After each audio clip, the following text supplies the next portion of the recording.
Welcome to Biology, My Passion. I am Soumya Harikrishna. We have been dealing with the chapter Molecular Basis of Inheritance and we completed up to translation. Today we are discussing regulation of gene expression. We learned gene expression, that is by central dogma. Information on DNA is transcribed into mRNA. From there it is translated into protein. So this needs to be regulated. Because we know that our body has got trillions of cells. Are they all alike? No. But they all formed from a single cell called zygote after fertilization. That single zygote underwent multiplication to become many cells. So that means their DNA content is the same.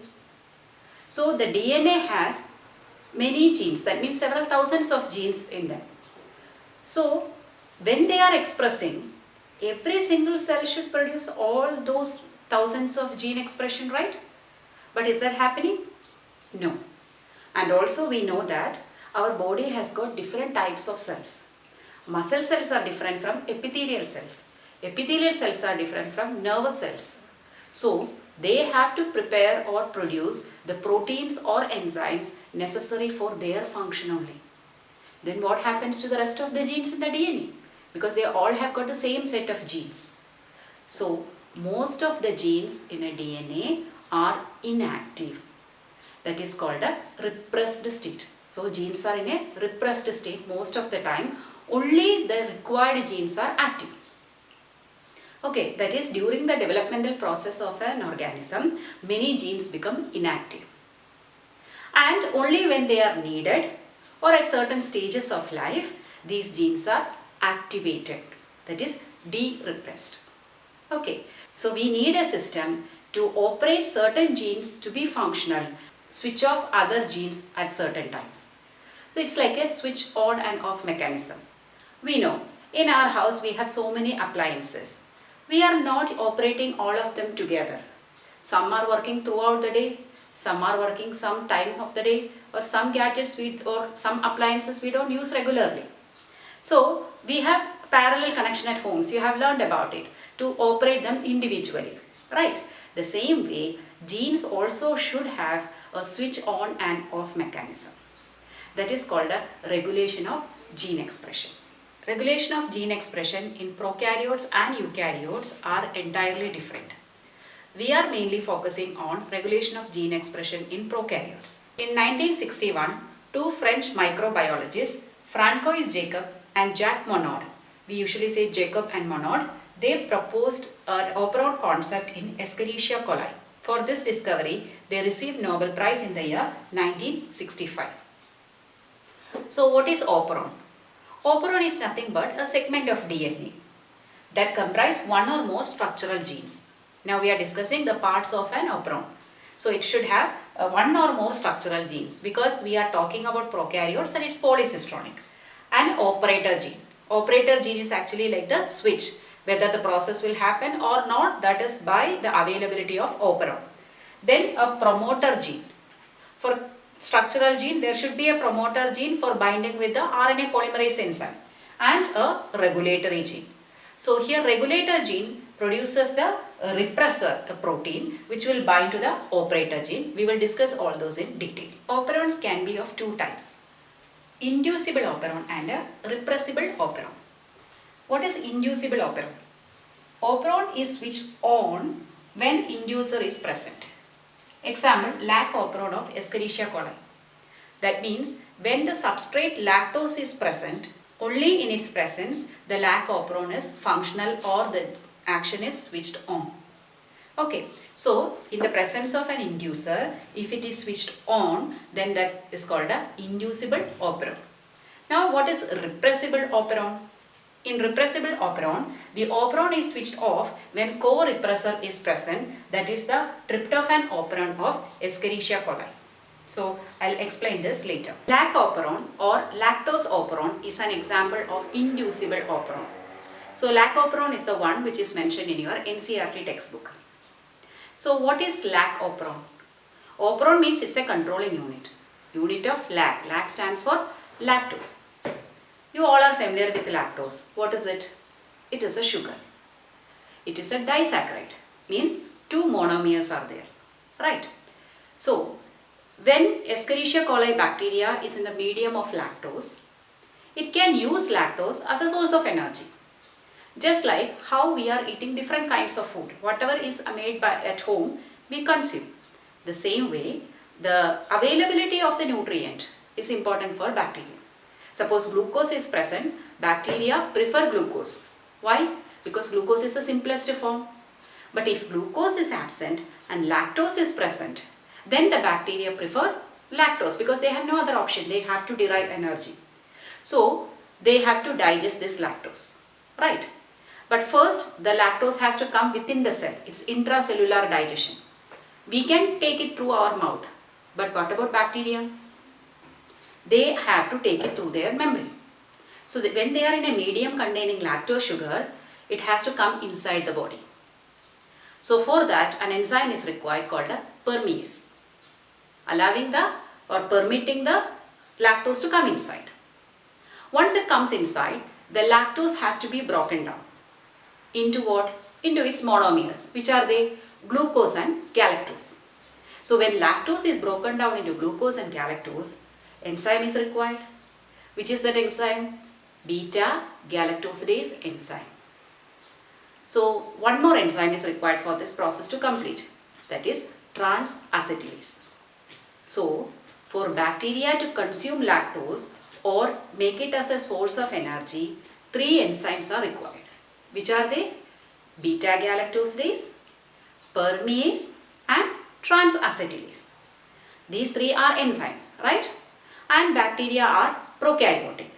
So we know that since these 3 enzymes are connected to a single process, or it is a catabolic process, means it's a breaking down process. These 3 enzymes are required. So it is acting as a single transcriptional unit. As we already learned, prokaryotes have polycistronic condition. What is polycistronic? Many cistrons are there. Means the genes coding for all these 3 enzymes will be forming a single component or transcription unit. So which are those genes? Let us see. There are 3 genes coding for 3 different proteins required for lactose metabolism. Okay, don't worry about this part. Now we will concentrate only this part.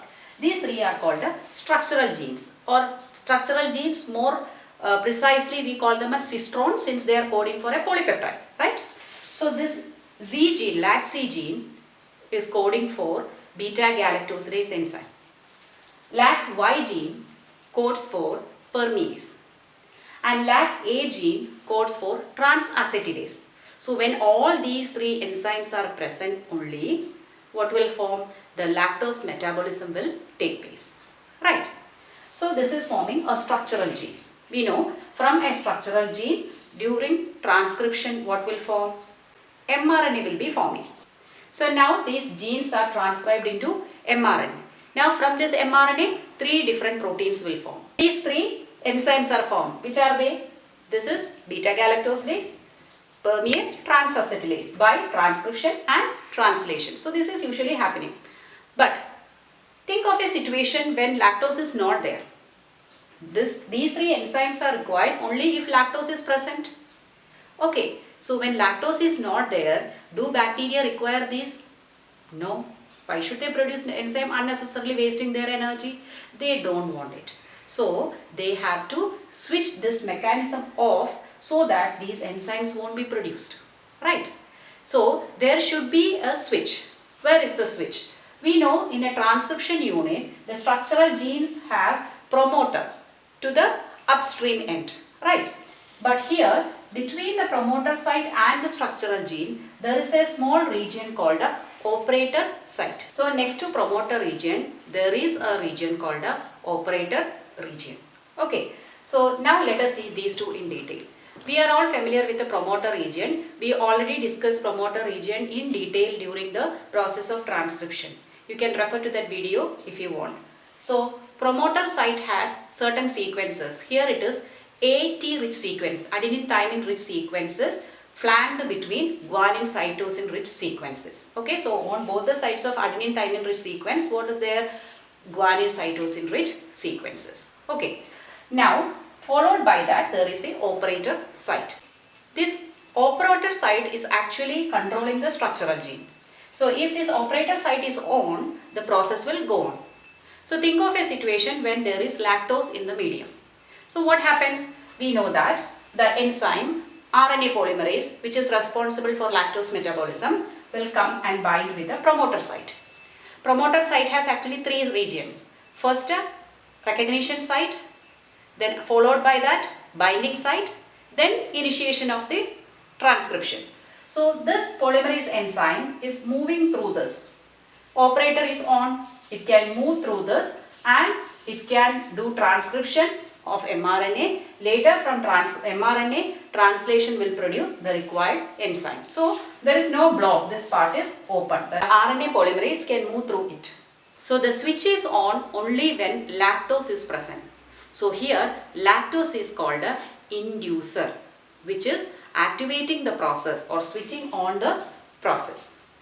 Now, if lactose is not present, what happens?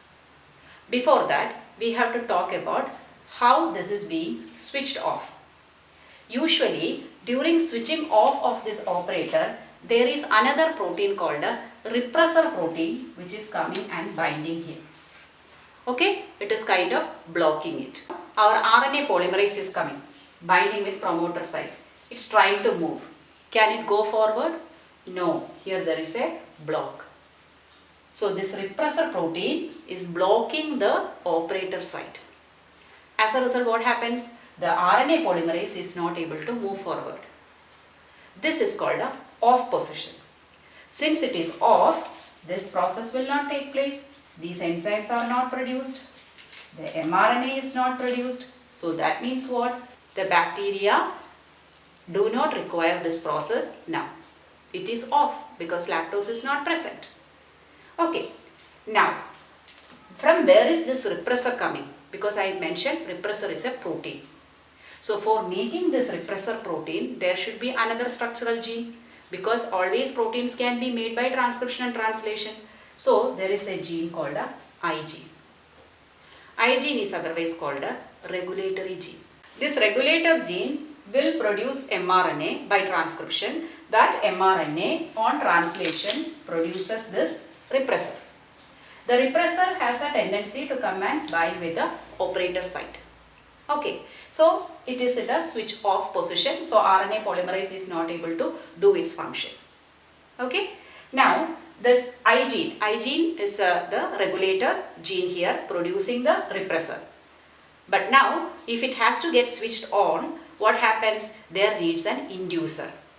So what is an inducer here? Lactose is the inducer. That means that if the substrate is present, it will act as an inducer. Though we say lactose is an inducer, actually an isomer of lactose called the allolactose is the actual inducer here. Okay, lactose is just an activator, the allolactose is doing the function. So now what happens is, whenever allolactose is present in the medium, that means lactose is present around, it will just convert into allolactose. Suppose this is allolactose, it will come and bind with this repressor protein. Once it binds with the repressor protein, it will change its structure. So no more it is able to attach to this operator site. So that is brought down. So now this is open. What happens? Polymerase will go through it, mRNA will form, the corresponding enzymes will form. Those enzymes will convert the allolactose. The duty of I gene is to make repressor. It will keep on making repressor. So another repressor will come. Our allolactose will bring it out. Again another repressor will come. Allolactose will be. So many molecules of many molecules of allolactose will be there, removing them as and when required continuously. But later what happens? Once these enzymes are forming, the three enzymes we mentioned, beta-galactosidase, permease and trans-acetylase, when all these are forming, what happens? They will break down this allolactose. Now allolactose is over. Now what happens? Another repressor is coming and binding here. But there is no allolactose left. Everything is metabolized. Now what happens? This will stay here. Now RNA polymerase is not able to move again. But should it move? No need, because substrate is over, digestion is over. Now there is no need, right? So this is the process of switching on and off of the Lac Operon. Okay, I will just summarize. The Lac Operon is an operating system. It consists of the structural genes, which is polycistronic, then an operator site, the promoter site where the RNA polymerase binds, and I gene or the regulatory gene which has a promoter. Now this I gene is producing a protein called a repressor protein. The repressor protein will bind with the operator site. Once it is binding with the operator site, RNA polymerase will not be able to do transcription. As a result, lactose metabolism cannot happen due to the lack of the enzymes required for the process. Now, when the substrate lactose is present, lactose is called an inducer. The lactose will come and bind, or rather allolactose will come and bind with the repressor and remove it from the operator site. As a result, RNA polymerase can carry out transcription. As a result, mRNA will form, leading to the formation of 3 different enzymes required for the process. Now let us talk a little more about the presence and absence of glucose, how it is affecting the Lac Operon or the lactose metabolism. So here what happens is, near the promoter site, there is one more site which is called a CRP site. CRP stands for cyclic AMP receptor protein. AMP means what? Adenosine monophosphate. So the CRP protein has got a strong affinity to bind with the DNA. But when it binds with the cyclic AMP, it will form a CRP cyclic AMP complex. Then the affinity becomes all the more high. So what happens? That will come and bind here.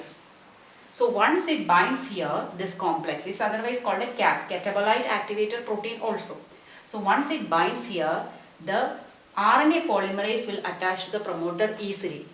So when RNA polymerase is attached there, it can easily do the transcription and the translation, and finally the enzymes will produce, which will help in the lactose metabolism.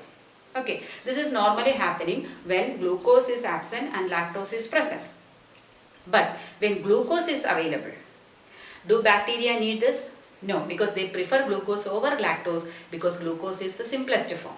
So during that time, naturally, whenever glucose rate is high, the rate of cyclic AMP will be less. So this binding will not take place.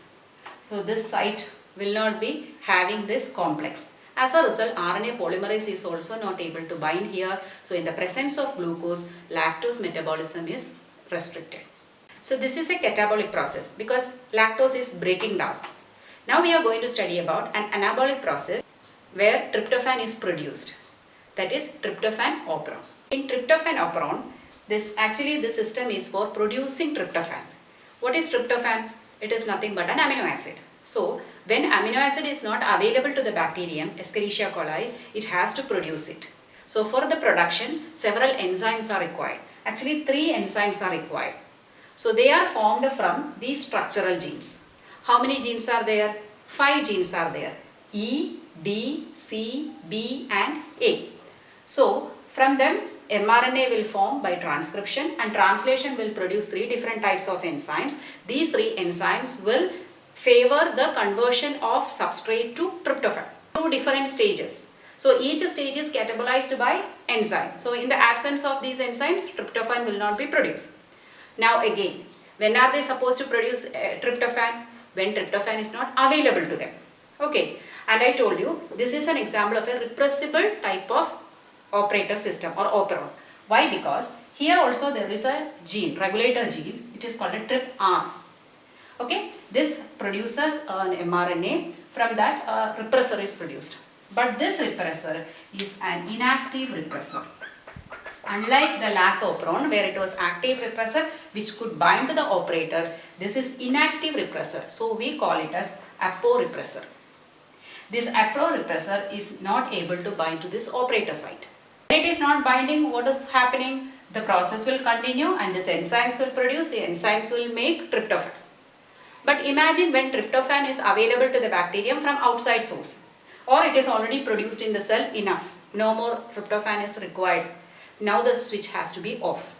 So during that time what happens is the tryptophan either from the external source available or produced within the body will come and bind with this aporepressor. So in that case, this non-protein part is called, that is, here it is tryptophan, it is called a co-repressor. So the co-repressor will come and bind with our inactive aporepressor to form a complex. Now it is active. This complex can come and bind here to the operator site. Now it is switched off. Why? Because tryptophan is already present. Okay, so in this case, whenever the product is available or whenever there is a co-repressor available, the system is switched off. It's the opposite of inducible operon. So this is called a repressible operon. Now let us discuss negative as well as positive control of operon or gene regulation. So we learned two types, inducible as well as repressible. In both these cases we saw whenever the operator site is on or free, only then protein synthesis can happen. So this type of system is called a negative system. When operator site is blocked, no protein synthesis is happening. In the case of inducible system, the repressor produced by the I gene will come and block it, whereas the inducer molecule, that is the substrate, will bind with it and prevent it from blocking, and the process will continue. If it is repressible, what happens? The repressor produced is inactive. So both the cases, it should be on in order for this to happen. So that is called a negative control. Now let us see what is positive control. In the case of positive control, a regulator gene is acting as the activator. It will increase the enzyme synthesis. The activator produced by this will bind with the initiator site. In this case, since the product of the I gene is promoting or activating this process, this is called a positive control. So the activator is the product of I gene which will bind with the initiator site and promote the process, so it is positive control. So these are the different types of control system, negative control as well as positive control. Hope you understood the Lac Operon concept very well. If you like my videos, please like, share and subscribe to my channel, Biology My Passion.